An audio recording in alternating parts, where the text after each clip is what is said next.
ఎంతమంది మీరు విగ్రహాలకు అర్పించిన వాటిని తింటున్నారు? విగ్రహాలకు అర్పించిన వాటిని తినచ్చా తినకూడదా?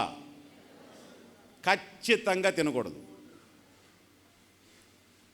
మీరు యూట్యూబుల్లో లేకపోతే రకరకాల మనుషులతో విగ్రహము ఒట్టిదనియు దాన్ని చేసిన వాడు కూడా మనిషే అని ఉంది కాబట్టి విగ్రహం ఒట్టిదన్నప్పుడు దాన్ని ఎదురుగా పెట్టింది, దాన్ని ముట్టుకోలేదు కాబట్టి దాని ప్రభావం ఏవి దాంట్లో ఉండదు కాబట్టి దాన్ని తింటే మనకు ప్రాబ్లం ఏంటి? ప్రార్థన చేసుకొని తింటే ఏమవుద్ది?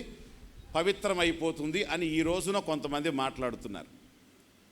ఒకవేళ ప్రార్థన చేసుకొని తింటే పవిత్రమైపోయే లెక్క ఎక్కడి నుంచి వచ్చింది?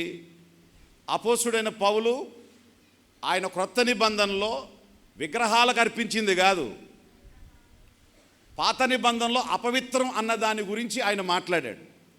కొన్ని సపోజ్ ఇప్పుడు మీరు వెళ్తారు, మటన్ షాప్కి వెళ్తారు, మటన్ తీసుకుంటారు. ఆ మటన్ హలాల్ చేసిన మటనా లేకపోతే యేసు రక్తమే జీవాన్ని కోసిన మటనా? హలాల్ చేసిన మటన్. మరి మీరు తిన్నారా? తిన్నారా లేదా? మరి పాపం చేశారా మీరు? వాడు హలాల్ చేశాడో అలవా చేశాడో ఏమిటో మనకు అనవసరం. మనకు మటన్ కావాలి, వెళ్ళాం, తెచ్చుకున్నాం, తిన్నాం, అయిపోయింది. ప్రార్థన చేసుకున్నాం, మనం తిన్నాం, అయిపోయింది అక్కడితో. నీ కంటి ఎదురుగా జరగదు, నీకు అనవసరం. నీ కంటి ఎదురుగా ఏదైనా విగ్రహానికి అర్పించింది అని తెలిసిందంటే ఖచ్చితంగా తినకూడదు. ఒకవేళ అక్కడ కానీ ప్రార్థన చేసుకొని తినచ్చు అనే పరిస్థితి అయితే ప్రకటన గ్రంథం చివరిలో వచ్చిన ఈ మాటలు ఉండేవి కాదు. మాటలు అర్థమవుతున్నాయా?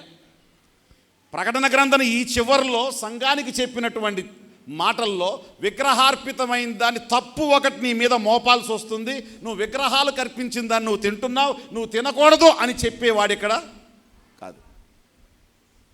కాబట్టి ఇలాంటి విషయాల్లో మీ భక్తిని మీరు జాగ్రత్తగా కాపాడుకోవాలి.